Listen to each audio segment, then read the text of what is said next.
Assalamualaikum warahmatullahi wabarakatuh. Halo semuanya, konnichiwa.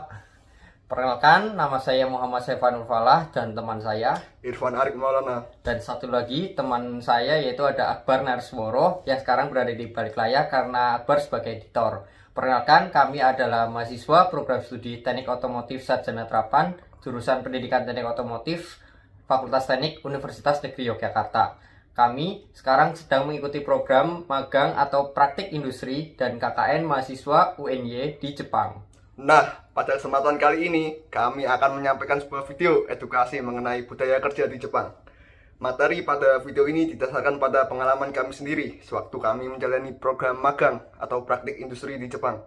Video ini juga kami tujukan sebagai luaran dari kegiatan KKN kami mahasiswa Universitas Negeri Yogyakarta yang dilaksanakan di Jepang. Simak video berikut ini. Selamat menyaksikan. Oh, okay. Jepang memang sebuah negara yang maju. Hal tersebut berkat pemerintahannya yang sangat bersih dan juga warganya yang sangat disiplin sejak dulu. Tetapi kemajuan negaranya ini tidak membuat banyak tradisi-tradisi masyarakat Jepang hilang, seperti salah satunya adalah bekerja yang sangat keras. Prinsip budaya kerja di Jepang inilah dikenal sebagai Hatarakibachi atau dalam bahasa Inggris disebut workaholic. Budaya kerja ini sulit dilepaskan dari warga Jepang. Bagi yang bekerja di perusahaan Jepang atau bekerja sama dengan rekan negara tersebut, pasti mengenal dengan baik bagaimana budaya workaholic ini atau Hatarakibachi yang sudah mendarah daging. Jadi budaya kerja ini tidak hanya soal ketepatan waktu, tetapi orang Jepang dikenal dengan tak menyukai kesia-siaan dalam bekerja dan sangat menjunjung tinggi idiom time is money. Nah, berikut merupakan contoh penerapan dari prinsip budaya kerja Hatarakibachi workaholic yang dilaksanakan di Jepang.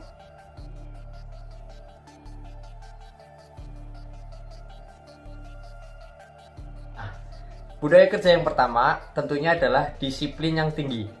Waktu adalah sesuatu yang sangat berharga bagi orang Jepang. Oleh sebab itu, ketepatan waktu seseorang menjadi salah satu tolak ukur tata krama di dunia kerja. Jangan pernah terlambat untuk datang ke kantor, apalagi menghadiri rapat. Itu adalah salah satu contoh dari disiplin tinggi. Selain itu, banyak kasus pengunduran diri terjadi karena mereka telah datang ke kantor atau rapat. Ini disebabkan sikap malu orang Jepang yang tidak memenuhi janji sesuai waktu. Tidak ada alasan untuk datang terlambat, tidak seperti di Indonesia yang mana pekerjaannya masih menolerir alasan datang terlambat seperti jalanan yang macet, terhalang banjir, atau ban bocor. Namun, orang Jepang sulit menerimanya dan malah menyebutnya sebagai iwiwake atau alasan yang dibuat-buat.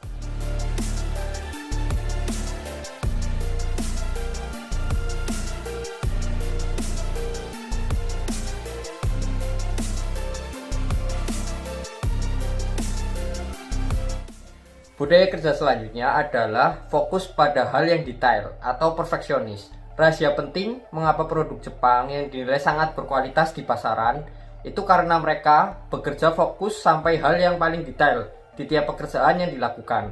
Jadi di Jepang itu tidak ada yang namanya pekerjaan kecil. Semuanya adalah pekerjaan penting dan harus berfokus pada hal-hal detail. Bahkan, bagian yang sulit ditemukan mata pun menjadi fokus yang tidak boleh dikesampingkan. Kesempurnaan atau perfeksionis inilah yang menjadi budaya kerja di Jepang.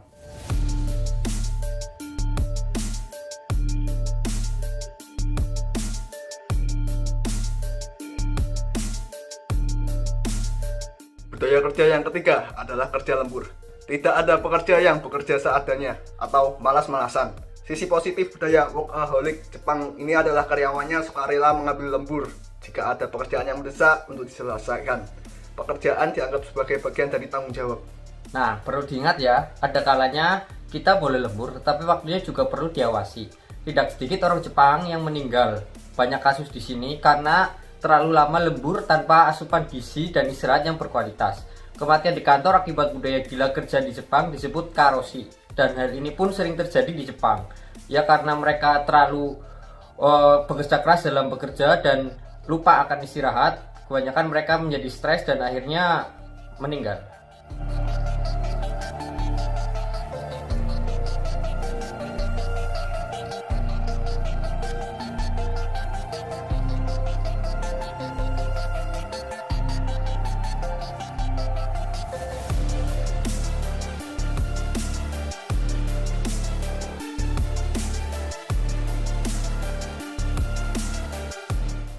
Budaya kerja yang keempat adalah sopan santun dan teamwork atau kerjasama. Sisi positif yang diambil dari sistem kerja perusahaan Jepang adalah teamwork yang solid.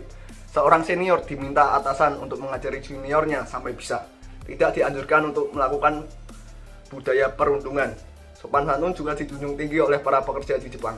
Junior terbiasa menghormati seniornya terlebih lagi pada atasan. Nah, selain itu, bahasa yang digunakan dalam percakapan sehari-hari juga menggunakan bahasa sopan serta formal.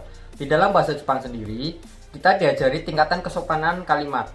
Mereka tidak terbiasa dengan istilah berjabat tangan. Jadi ketika ada rekan kerja bertemu, biasanya akan menyapa sambil mengangguk seperti atau membungkukkan badan sedikit. Kalau bertemu dengan atasan, orang yang lebih dihormati atau orang yang lebih tua, maka membungkukkan tubuh dilakukan sampai 45 derajat.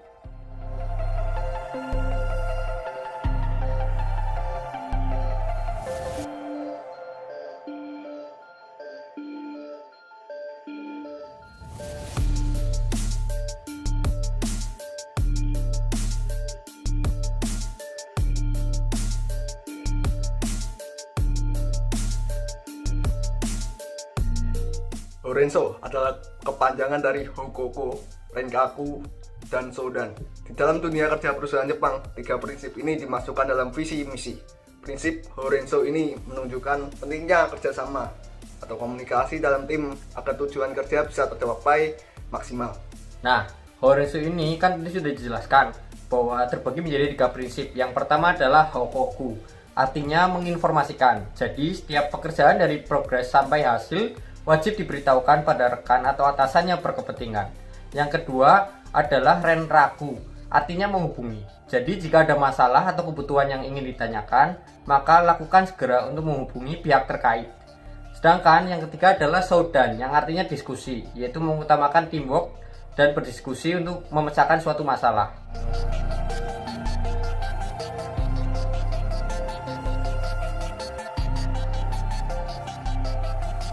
Nah, tadi kan kita membahas mengenai budaya kerja di Jepang yang tampaknya sangat kaku ya. Terlepas dari cara kerja atau budaya kerja orang Jepang yang tampak kaku seperti yang tadi kita jelaskan, sebenarnya orang Jepang itu punya cara unik untuk saling mendekatkan diri satu sama lain melalui budaya kerja yang unik. Hal itu menjadi suatu ciri khas budaya kerja yang ada di Jepang. Berikut merupakan budaya kerja tersebut. Bisa disaksikan selanjutnya. Budaya kerja tersebut yaitu nomikai. Nomikai merupakan acara makan-makan yang diselenggarakan oleh perusahaan atau perorangan. Biasanya yang hadir adalah rekan-rekan kerja. Acaranya diselenggarakan setiap pulang kerja. Acara nomikai diawali dengan kampai atau bersulang menggunakan minuman pembuka seperti teh, soft drink, dan sebagainya.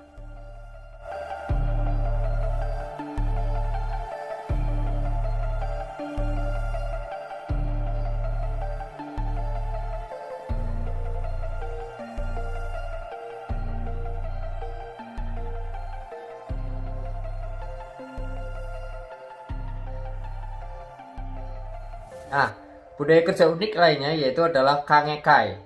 Acara Kangekai ini dikenal juga sebagai welcoming party. Sesuai dengan namanya, tujuan dari acara ini adalah untuk menyambut anggota baru, baik itu karyawan, komunitas, dan sebagainya. Dan ini pun sebenarnya juga dilakukan ya di setiap negara. Cuma di Jepang itu ada istilahnya sendiri yaitu Kangekai.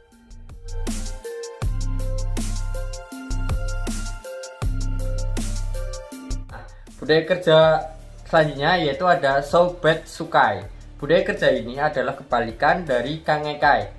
Nah, maka Soubetsukai adalah farewell. Tadi kan Kangekai adalah welcoming party. Kalau Soubetsukai adalah farewell party. Pesta ini bertujuan untuk melepas tamu atau seseorang yang akan pensiun atau resign dari suatu perusahaan. Acaranya sendiri kurang lebih sama seperti Kangekai, yaitu makan-makan di restoran. Selama acara berlangsung, seorang yang akan pergi atau pensiun akan dipersilakan untuk mengutarakan perasaannya selama ini.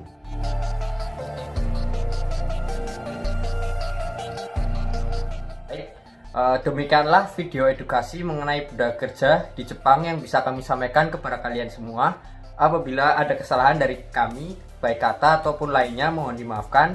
Semoga video ini dapat bermanfaat bagi kita semua. Arigatou gozaimashita. Wassalamualaikum warahmatullahi wabarakatuh. Dah matane.